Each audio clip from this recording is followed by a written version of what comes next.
오늘은 이제 18장, 창세기 18장의 내용이 들어가는데 17장 끝부분에 이렇게 아브라함이 하나님의 명령에 바로 반응을 하고 집안의 모든 남자들을 할례를 쫙 합니다. 한치의 망설임 없이 아브라함이 이렇게 하나님의 명령대로 할례를 딱 행한 이후에 아브라함에게 놀라운 일이 생깁니다. 여러분, 그 놀라운 일이 바로 뭐냐면 하나님이 직접 아브라함을 신방하는 거예요. 기가 막히죠. 하나님이 직접 두 천사 데리고 아브라함을 신방합니다. 창세기 18장 1절에서 2절에 이 내용이 나옵니다. 우리 천천히 같이 읽겠습니다. 시작. 여호와께서 마므레 상수리 나무들이 있는 곳에서 아브라함에게 나타나시니라. 날이 뜨거울 때에 그가 장막문에 앉아 있다가 눈을 들어본즉 사람 셋이 맞은편에 서 있는지라. 그가 그들을 보자 곧 장막문에서 달려나가 영접하며 몸을 땅에 굽혀. 이후에 아브라함이 이 세 사람을 얼마나 극진히 대접했는지 자세히 나와 있어요. 이 장면을 가지고 마치 손님 대접의 하나의 표준이 돼버렸어. 그냥 손님 대접하면 아브라함. 근데 요건 좀 특별한 상황이죠. 이것을 일반화하시면 안 돼요. 지금 하나님께서 사람의 모습으로 두 천사와 함께 아브라함 집에 신방 오신 거예요. 예, 이 상황입니다. 그 뒤에 여러 가지 내용이 있지만 중요한 얘기만 제가 정리해서 드릴게요. 아브라함에게 극진한 대접을 받은 이 세 사람, 즉 하나님을 포함한 두 천사가 결국 대접을 받고 아브라함에게 굉장히 중요한 두 가지 계시를 알려줍니다. 그 중에 첫 번째가 바로 뭐냐면 너무나 기쁜 소식이에요. 내년 이맘때에 내 아내 사라가 아들을 낳을 것이다. 여러분, 아브라함에게 이거보다 더 중요한 소식은 없어요. 이거보다 더 기쁜 소식은 없다는 거죠. 창세기 18장 10절 같이 읽겠습니다. 시작. 그가 이르되 내년 이맘때 내가 반드시 내게로 돌아오리니 내 아내 사라에게 아들이 있으리라 하시니 사라가 그 뒤 장막문에서 들었더라. 여러분, 처음에 하나님이 이 아브라함에게 이 말씀을 하실 때 아브라함도 웃었죠. 지금 장막 뒤에서 사라도 이 얘기를 듣고 있다가 포 하고 터뜨려요. 웃으니까 사라가 웃었다. 그러니까 사라가 놀라서 저 안 웃었는데요. 너 웃었다니까 이러면서 그 대화하는 장면이 나옵니다. 그러면서 결국 웃음이라고 하는 그 의미의 이삭 이름이 정해지죠. 이미 하나님께서 이삭 이름을 정해서 알려주세요. 지금 첫 번째 이 하나님께서 아브라함에게 주시는 첫 번째 계시가 뭐냐면 기쁜 소식. 사라가 내년 이맘때에 아들을 낳을 것이다. 그리고 두 번째로 주시는 계시가 바로 뭐냐? 바로 소돔과 고모라의 멸망에 대한 계시를 알려주세요. 바로 저주의 심판의 계시였다는 거죠. 여러분 잘 생각해 보세요. 지금 하나님이 현현 나타나셨는데 사람의 모습으로 나타나셨어요. 그리고 아브라함에게 두 가지 계시를 해주셨어요. 첫 번째는 아주 기쁜 사라의 잉태 소식을 알려주셨고, 또 하나의 두 번째 계시는 소돔과 고모라의 심판의 저주의 메시지를 계시하신 거예요. 아주 극과 극의 두 계시를 알려주신 거예요. 여러분 여기서 뭔가 이렇게 탁 뭔가 떠오르지 않았어요? 여러분, 이렇게 하나님께서 현현하셔서 사람의 모습으로 오셔서 아브라함에게 이 두 가지 계시를 하신 이 사건은 나중에 이 땅에 다시 오시는 예수님이 두 가지 계시를 가지고 오신다는 거죠. 뭐예요? 아주 기쁜 소식 하나와 저주의 메시지. 여러분, 제가 복음에 대해서 항상 이 두 가지를 포함하고 있다고 그랬죠? 복음의 메시지 자체가 하나님의 백성들에게는 기쁜 소식이지만 하나님을 모르는 택하지 않은 백성들에게는 사실 저주, 심판의 메시지라고 그랬는데, 나중에 이 땅에 오시는 예수님의 모습도 역시 이 두 가지 계시를 가지고 있다는 거예요. 뭐냐면 예수님이 이 땅에 다시 오신다고 하는 그 순간에 하나님의 백성들에게는 그렇게 바라고 그렇게 보고 싶었던 신랑 대신 예수님을 만나게 되는 너무나 최고의 기쁜 소식이 됩니다. 그런데 여러분, 예수님께서 이 땅에 오시는 순간 우리 주기도문에서 말하는 거, 뜻이 하늘에서 이루어진 것 같이 땅에서도 이루어지이다 하는 것이 바로 그 순간에 땅에서도 하나님의 뜻이 이루어지는 순간이죠. 너무 기쁜 소식이에요. 반대로 동시에 예수님께서 이 땅에 오신다는 것은 이 땅에 하나님을 거부하고 살던 악한 세력들에게는 가장 무서운 진노의 심판이 순간이 된다는 얘기죠. 예수님이 이 땅에 오실 때 이 두 가지 계시를 가지고 오는 것을 지금 하나님의 현현 사건이 이미 보여주고 있다는 것입니다. 이해되시죠? 네.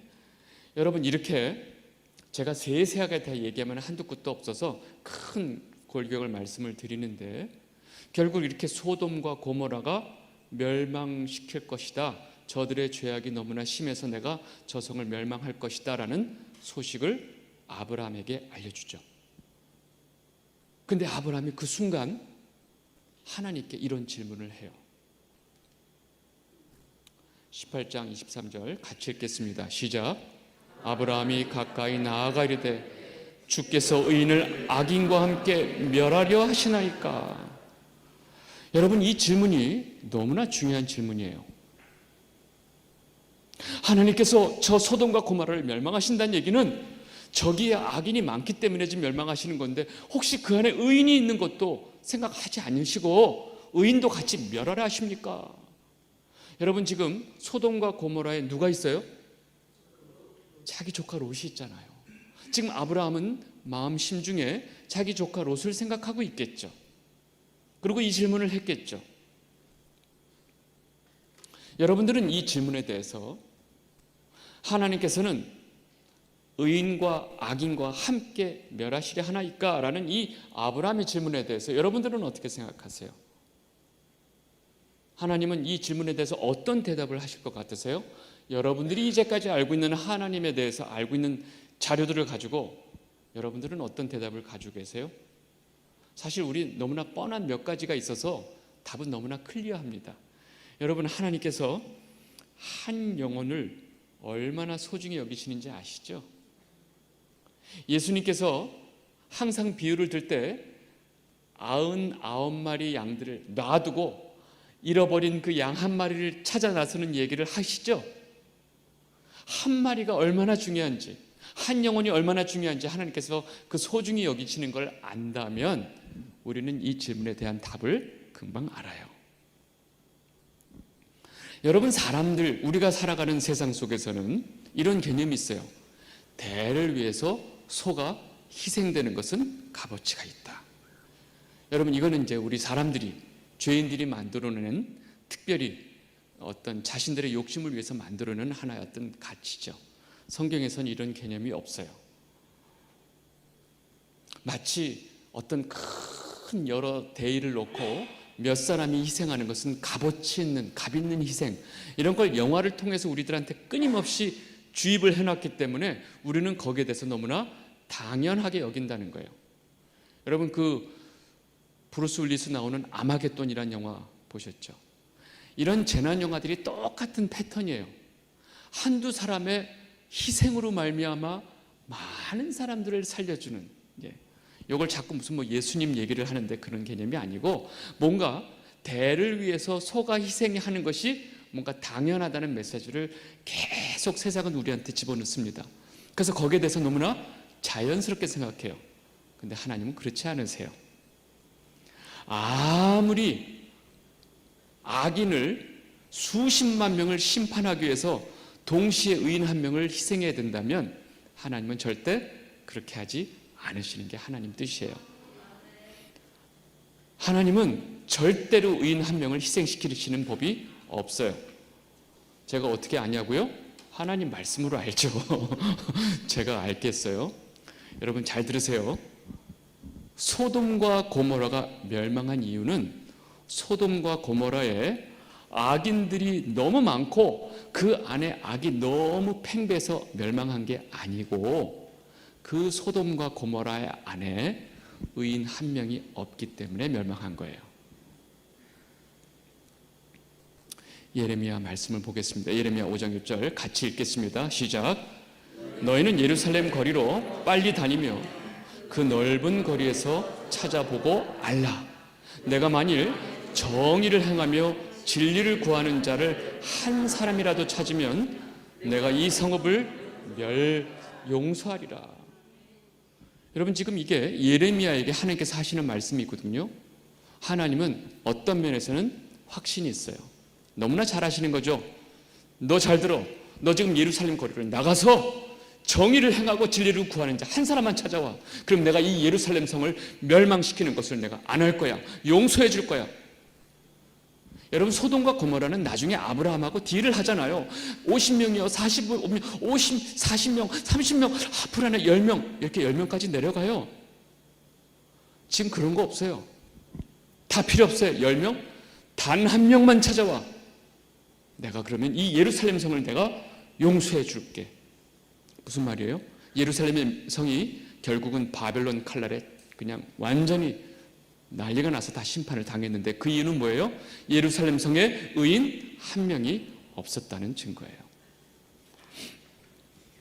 마찬가지로 소돔 고모라가 그 유황불에 의해서 멸망당한 이유는 그 소돔과 고모라 성에 의인 한 명이 없기 때문에 그렇습니다. 만약에 정말로 의인 한 명이 있었다면 하나님은 그 의인 한 사람 때문에 그 소돔과 고모라를 멸망시키지 않았을 거다 얘기를 하는 거죠. 여러분, 이 내용을 제가 왜 이렇게 강조해서 말씀드리냐면 이게 너무나 중요해서. 여러분, 의인의 역할이 뭘까요? 그러면 의인의 역할이 뭘까요? 여러분, 예수님께서 우리에게 뭐라고 그랬죠? 너희는 소금과 빛이다 그랬죠? 잘 보세요. 우리 본문 말씀을 보고 제가 말씀드려야 돼서 본문 말씀을 가져왔습니다. 마태복음 5장 13절 14절 시작. 너희는 세상의 소금이니 소금이 만일 그 맛을 잃으면 무엇으로 짜게 하리요? 후에는 아무 쓸데없어 다만 밖에 버려져 사람에게 밟힐 뿐이요. 너희는 세상의 빛이라. 산 위에 있는 동네가 숨겨지지 못할 것이요. 아멘. 잘 보세요. 이 말씀을 제일 많이 오해하는 게 너희는 세상의 소금이다, 너희는 세상의 빛이다 라고 말씀하셨지, 너희들은 소금이 되어야 한다, 너희는 빛이 되어야 한다가 아니라는 거예요. 여러분, 이 두 차이가 얼마나 큰 차이인지 아시겠어요? 우리가 공주가 되어야 하는 거와 공주와는 차이가 달라요. 저는 공주가 되고 싶어요. 안 돼요. 여러분, 공주하고 공주병에 걸려있는 여자랑 이 차이를 우리가 어떻게, 그냥 공주한테 그 시종 드는 여자가 공주님은 공주병인 것 같아요, 이게 말이 돼요? 우리가 다 공주가 아니기 때문에 공주병이라고 그런 거지. 여러분, 소금이라. 너희는 소금이다, 너희는 빛이다 라고 말씀하셨지, 너희는 열심히 노력해서 이 세상에 소금의 역할을 해야 된다, 너희는 열심히 애써서 빛이 되어야 한다라고 말씀하신 게 아니라는 거예요. 여러분, 어느 부모가 자식한테 네가 이 집에서 하는 거 보고 네가 내 자식이 되게 해줄게 이렇게 말하는 부모 있어요? 너 열심히 일하고 아침 일찍 일어나서 집 청소 잘하고 부모한테 나한테 잘하면 내가 네 아들로 인정해주고 아들로 시켜줄게 이러는 부모 있어요? 아무리 개망난이도 아들이에요. 그냥 딸이에요. 자식이라니까요. 이 개념을 우리가 이해 못하면 자꾸 우리가 뭔가를 해서 하나님 앞에 이렇게 잘했죠로 가는 거예요. 여러분, 제가 왜 이런 말을 할 때 흥분하냐면 기독교 자체가 타력 종교예요. 우리는 우리 스스로 우리를 구원할 수 없어요. 하나님의 은혜로 전적으로 우리를 구원시켜 주시는 거죠. 근데 다른 모든 종교들은 인간이 애쓰고 수고하고 뭔가를 쌓고 공덕을 쌓고 애를 써서 뭔가 해탈을 하고 뭘 하는 종교인데 이걸 자력 종교. 근데 왜 자꾸 타력 종교인, 우리는 전적으로 하나님의 은혜만 붙드는 자들인데 어쩌자고 기독교를 자꾸 자력 종교로 막고 오해를 하고 그렇게 설명을 하느냐고요. 이 극명한 두 차이를 우리가 구분을 할 줄 알아야 돼요. 제가 그래서 이 말씀을 드리는 건데, 주님은 우리에게 너희는 소금이야, 너희는 빛이야 라고 말씀하셨어요. 여러분, 소금이 역할을 하려면 물속에서 어떻게 돼야 돼요? 없어져야 돼요. 소금과 빛의 속성이 완전히 반대예요. 소금의 속성은 우리가 완전히 없어져야 돼요. 한 알의 밀이 썩어지면, 이런 얘기 하시죠? 예수님을 얘기하는 건데, 소금은 물속에서 완전히 없어져야 그 역할을 하는 거예요. 근데 소금이 나 안 녹을래 이럴 수 있어요? 소금은 녹게 돼 있어요. 반대로 빛의 속성을 잘 보세요. 그 빛이 아무리 작더라도 어떤 어둠이 그 빛을 이길 수가 없어요. 절대로 없어요. 엄청난 어둠이 내가 저 빛을 삼켜버릴 거야. 아무리 와봐요. 빛은 꿈쩍도 안 해요. 촛불 하나가 모든 걸 다 밝혀요. 여러분, 이 두 가지 속성을 우리가 가지고 있다니까요. 그 얘기를 하신 거예요. 여러분, 의인은, 제가 왜 의인 얘기하다가 일로 가냐면, 우리는 이 세상에 악한 자들이 너무 많다고 절망하고, 이 세상을 이끄는 많은 악한 이들이 행하는 일들에 대해서 막 탄식을 하고 막 분노를 일으킬 때가 많아요. 그렇죠? 안 그러세요? 전 날마다 빡치는데, 그런데 그거보다 더 중요한 게 뭐냐면, 내가 하나님 앞에 의인인가? 내가 하나님 보실 때 의인인가?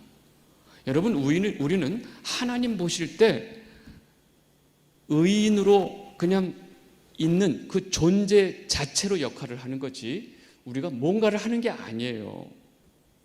여러분, 여기서 가장 큰 오해가 있어요. 제가 좀 반복적으로 말하는데, 교회가 우리가 세상을 변화시킵시다 라는 표현을 딱 타이틀을 걸어요. 세상을 변화시키는 교회.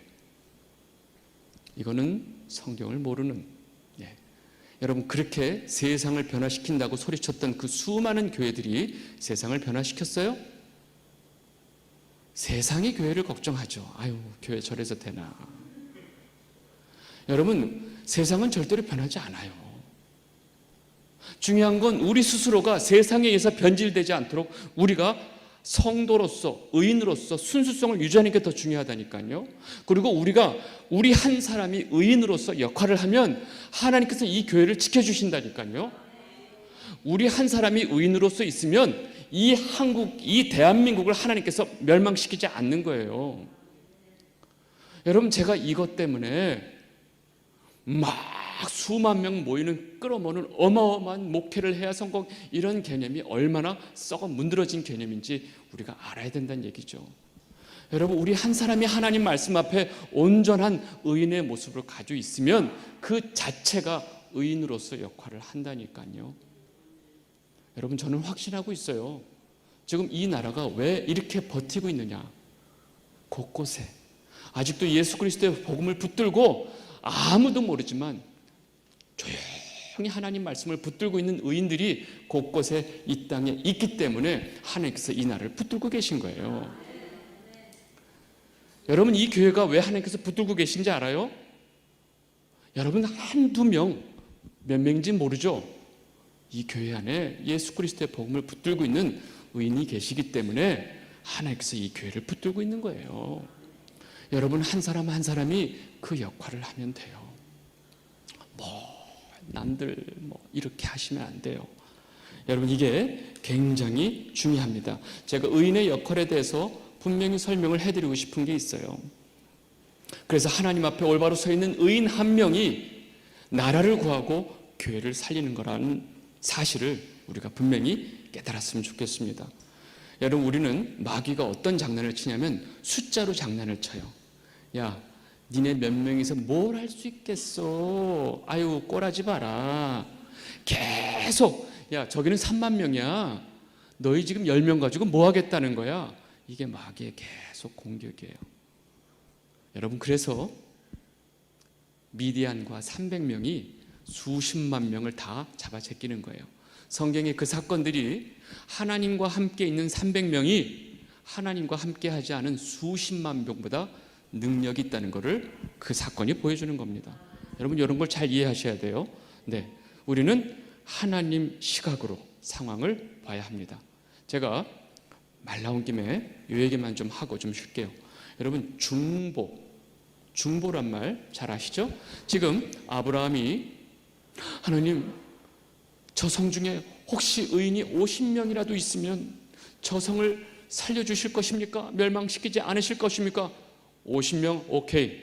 내가 50명 의인 50명 있으면 내가 저 성을 멸망하지 않을 거야. 아브라함이 불안해요. 하나님 45명 오케이. 40명 오케이. 30명 20명 마지막 10명까지 하나님하고 딜을 하죠. 오케이, 10명까지 의인이 있으면 내가 소돔과 고모라를 멸망하지 않을 거야. 여러분, 이것을 성경에서 보통 아브라함의 중보기도라고 표현을 해요. 그죠? 여러분, 중보라는 것은 중재자예요. 하나님과 소돔과 고모라 사이에 아브라함이 이 중재 역할을 했기 때문에 아브라함의 중보기도 이렇게 얘기를 하는 거죠. 그죠? 여기서는 아브라함의 중보기도란 말이 맞습니다. 그리고 지금 아브라함의 이 역할은 나중에 하나님과 우리와 사이를 중재하시는 분이 계세요. 누구게요? 크게 얘기해 주세요. 예수 그리스도. 이 우리와 하나님 사이의 중재자 역할을 하시는 예수 그리스도의 하나의 모형으로 지금 아브라함이 이 역할을 하고 있습니다. 그런데 제가 드리고 싶은 말씀은 요즘 교회에서 중보란 말을 너무 많이 써요. 중보기도 팀까지 만들어 놓고 우리가 중보기도 한다고 그래요. 보통 교회 안에 다른 성도들을 위해서 기도하는 걸 중보기도라고 여러분들 알고 계실 거예요. 그런데 이 말이 뭐가 문제가 있냐면 어떤 인간이 감히 다른 성도와 하나님 사이를 중재할 수 있겠어요? 누가 그런 자격을 가지고 있어요? 누가요? 우리는 자격이 있어요? 없어요. 우리는 중보를 할 수 있는 자격이 없어요. 언제서부턴가 누군가 이 말을 퍼뜨려서 굉장히 격상이 높여 있는 중보기도라고 하는 그 기도에 대해서 우리가 중보기도를 통해서 중보기도 굉장히 자기가 어떤 영적으로 굉장히 높아지는 느낌을 줘서 이 표현을 썼는지 모르지만 이거는 전혀 잘못되어 있다는 거예요. 여러분, 중보자는 오로지 예수님 한 분밖에 안 계세요. 우리 히브리서 8장 6절 같이 읽겠습니다. 시작.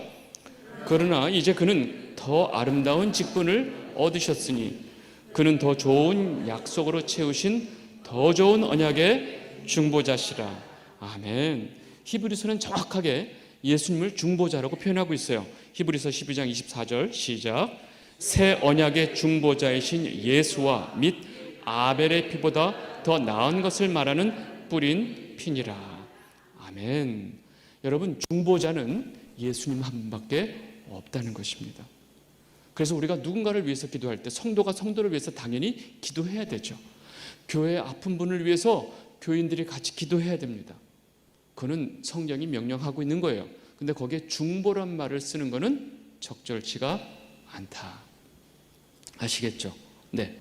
소돔과 고모라가 결국은 멸망을 합니다. 멸망을 하는데 그 두 천사가 소돔과 고모라 성에 살고 있는 롯과 그 가족을 이끌어내기 위해서 소돔과 고모라 성에 들어가서 롯의 집으로 가죠.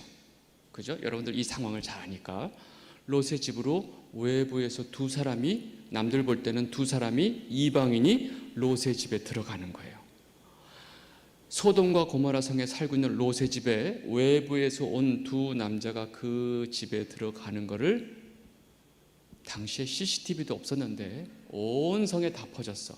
외부에서 색다른 두 남자가 저 집에 들어갔다. 이 소문이 순간 다 퍼져서 이 소돔 성에 있는 거의 마을 사람들 그냥 다 떼거지로 와서 롯의 집에 와서 난동을 부려요. 그 두 남자를 끌어내라.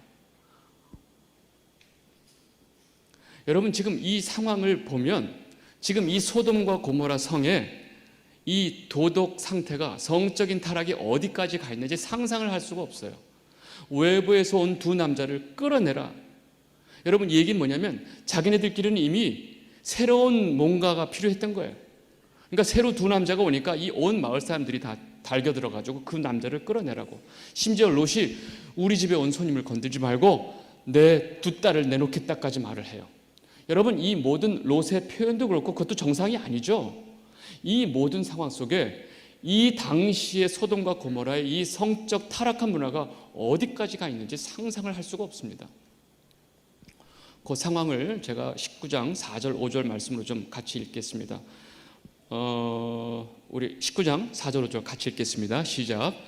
그들이 눕기 전에 그 성사람 곧 소돔 백성들이 노소를 막론하고 원근에서 다 모여 그 집을 애워싸고 롯을 부르고 그에게 이르되 오늘 밤에 내게 온 사람들이 어디 있느냐 이끌어내라 우리가 그들을 상관하리라. 여러분, 이게 가장 기본적인 인간성 자체가 완전히 말살되어 있는 상태고 성도덕에 대한 기준도 없고요. 이미 동성애는 뭐 말할 것도 없이 온 마을에 다 퍼져 있는 상태고, 저 당시의 어떤 성문화를 우리가 어떻게 이해할 수 없을 정도예요. 이 하나의 장면을 보면. 그리고 노소를 막론하고 온 성의 사람들이 롯의 집을 둘러싸고 그 두 사람을 끌어내려고 하면, 그 두 사람 끌어내면 자기네들이 어떻게 할 건데? 상관하리라. 노소.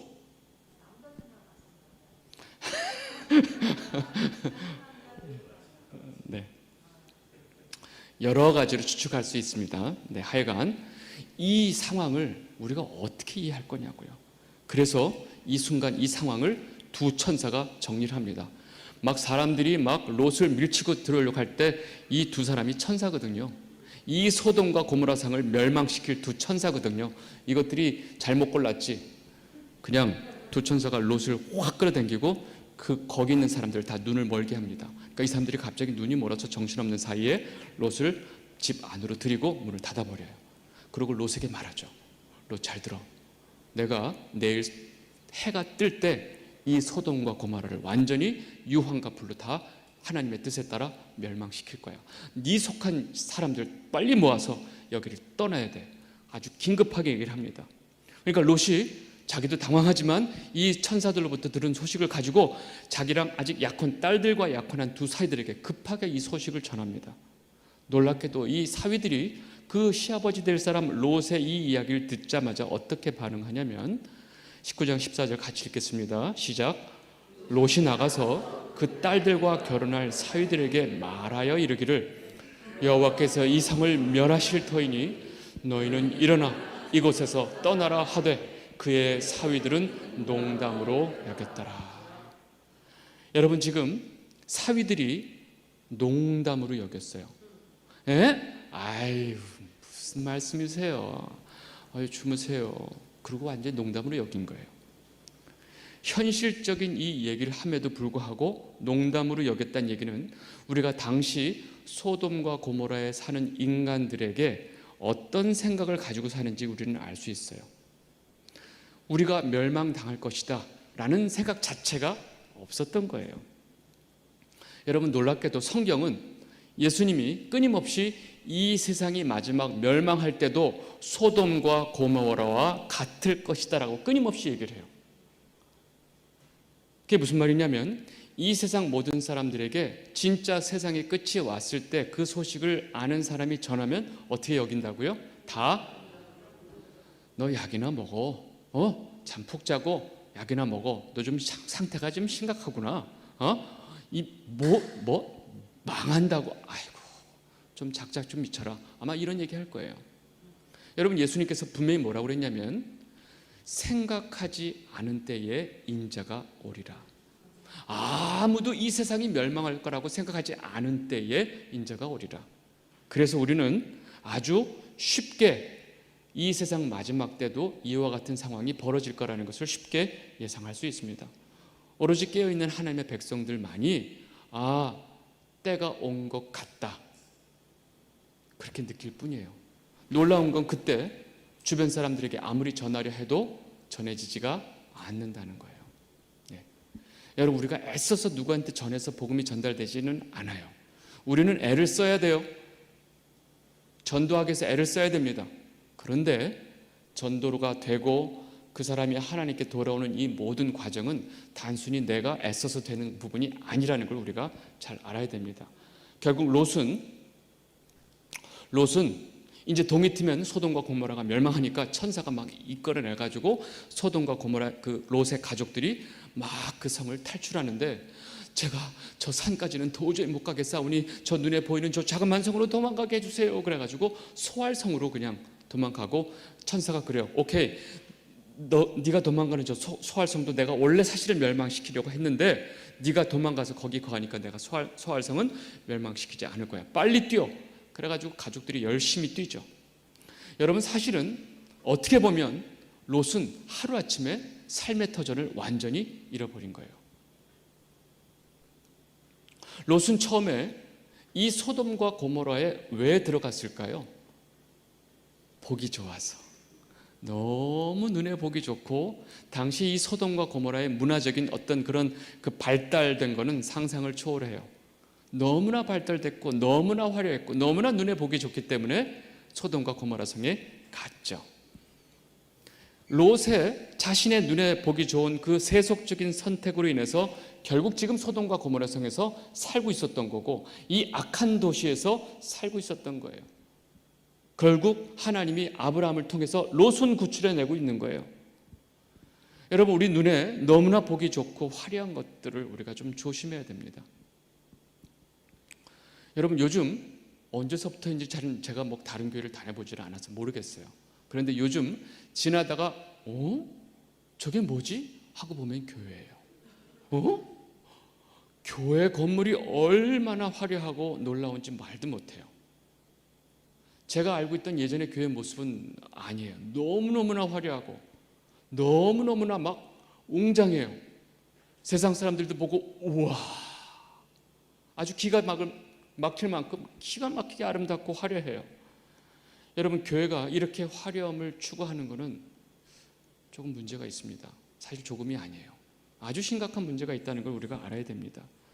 결국 이 동이 트기 전에 롯이 그 가족들하고 다 피신을 하죠. 그런데 여러분들이 잘 알다시피 롯의 아내는 그 화려하게 자기가 느끼고 살던 그 좋은 소돔과 고모라에 대한 미련을 버리질 못해요. 그래서 절대로 뒤돌아보지 말라고 경고했음에도 불구하고 뒤돌아보고 그 자리에서 소금 기둥이 됩니다. 창세기 19장 26절 같이 읽겠습니다. 시작. 롯의 아내는 뒤를 돌아보았으므로 소금 기둥이 되었더라. 제가 여기서 한 가지 궁금증이 생겼는데, 왜 소금 기둥일까? 돌 기둥은 아니고 왜 소금 기둥일까? 여러분, 저 소금 기둥이 사실 지금 가서 많은 현지에 가서 저 롯의 아내 소금 기둥이라고 이렇게 보여주는 게 있는데, 그게 실제 롯의 아내였는지는 아직 잘 모르겠어요. 하여간 성경은 분명히 소금 기둥이 되었다. 왜 소금일까는 제가 아직 모르겠습니다. 이건 나중에 우리 올라가서 제가 정리되면 그때 다시 한번 알려드릴게요. 그때 꼭 오셔야 돼요. 여러분, 롯의 아내는 한 가지 확실한 거는 롯과 함께 그 멸망으로부터 피신을 해 있는, 물리적으로는 피신해 있는 상태에 있지만 이 마음이 어디 있어요? 그대로 소돔과 고모라에 있었던 거예요. 여러분, 우리가 물리적으로 피신을 할 수 있어요. 중요한 건 우리 마음이 어디 있냐가 문제예요. 롯의 아내는 그대로 소돔과 고모라의 마음이 있었기 때문에 심판을 받았습니다. 그리고 결국 롯과 두 딸만 살아남게 돼서 그 소알성에 갔다가, 이 롯이 너무나 이 소알성도 불안하니까 인근 산으로 도망을 해버립니다. 그래서 결국은 어떻게 돼요? 롯과 두 아내가 두 딸이 있는 거죠. 이 상황에서 이상한 일이 벌어져요. 아주 기괴한 일들이 벌어져요. 창세기 19장 31절에서 32절 같이 읽겠습니다. 시작. 큰딸이 작은딸에게 이르되 우리 아버지는 늙으셨고 온 세상의 도리를 따라 우리의 배필될 사람이 이 땅에는 없으니 우리가 우리 아버지에게 술을 마시게 하고 동침하여 우리 아버지로 말미암아 후손을 이어가자. 여러분, 우리가 이 성경 읽을 때마다 굉장히 마음을 불편하게 하는 장면이 바로 이 장면이에요. 저 소돔과 고모라에서 도망쳐 나온 롯과 그 두 딸이 아버지를 잤을 때 술을 먹이고 재우고 자기네들이 아버지하고 동침을 해서 아기를 갖습니다. 근데 이 큰딸이 하늘만을 보니까 아버지는 늙으셨고 온 세상의 도리를 따라. 여러분, 세상의 도리를 따르면 저렇게 되는 거예요. 여러분, 이 상황을 제가 다른 상황으로 한번 좀 생각을 해봤어요. 저 세 사람이 조금만 기다리면 어디든 가서 정착을 할 거고, 이 두 딸은 또다시 얼마든지 결혼할 수 있는 기회가 있었겠죠, 당신은. 그리고 이 롯은 또 새 아내를 얻을 수 있지 않았을까요? 그 새 아내를 통해서 얼마든지 후손을 할 수 있었어요. 늙었다고 해서 저 당시에는 늙은 게 아니거든요. 얼마든지 후손을 얻을 수 있었어요. 근데 어쩌다가 이 두 딸이 이런 짓을 벌렸을까? 이 근친상간의 이 어마어마한 죄악된 행동을 이 두 딸이 거침없이 행동을 해요. 아버지에게 술을 먹이고 아버지가 후손을 얻을 생각을 하면서 아주 기특한 행동을 하는 것 같지만 하나님 앞에 너무나 죄악된 모습으로 이렇게 행동을 하는 거예요. 여러분, 저 두 딸이 어디서 자랐죠? 소돔과 고모라에서. 그렇게 성적으로 타락한 소돔과 고모라에서 자란 이 두 딸이 보고 자란 거예요. 그러니까 이 상황에서 아버지하고 자기가 들어가서 아버지의 씨를 얻어내는 이 근친상간의 죄에 대해서 요만큼의 갈등도 없었던 거예요. 물질에 대한 미련 때문에 그냥 아내는 죽고, 그리고 이 두 딸은 한치의 망설임도 없이 그냥 근친상간의 죄를 통해 가지고 아버지의 씨를 받아내고 있는 상황이에요. 여러분, 이 상황에, 이 문제, 아주 이 추악한 죄악들의 중심에 누가 있어요? 롯이 있는 거예요. 롯의 그 세속적인 선택 하나가 이런 결과를 가져오죠. 여러분, 믿음의 조상인 아브라함과 롯이 같이 왔어요. 저 그 갈대아 우르에서 하란까지 갔다가 여기까지 가나안까지 같이 왔어요. 아브라함과 같이 동행했어요. 아브라함의 가장 가까운 조카예요. 그런데 롯은 끝까지 세속적인 욕심을 쫓아서 이런 죄악까지 가게 된 거죠. 그래서 이후에 롯이 어디서 뭐하다 죽었는지 성경에는 어떤 기록도 없어요. 그냥 자취를 감춰버려요. 이렇게 롯의 두 딸과 롯의 이 근친상간으로 잉태된 두 아들이 결국 모압하고 암몬이 됩니다. 창세기 19장 36절 38절 읽겠습니다. 시작. 롯의 두 딸이 아버지로 말미암아 임신하고 큰 딸은 아들을 낳아 이름을 모압이라 하였으니 오늘날 모압의 조상이요, 작은 딸도 아들을 낳아 이름을 벤암미라 하였으니 오늘날 암몬 자손의 조상이었더라. 여러분, 이 모압과 암몬이 나중에 이스라엘 역사를 보면 모압과 암몬이 섬기는 신이 있어요.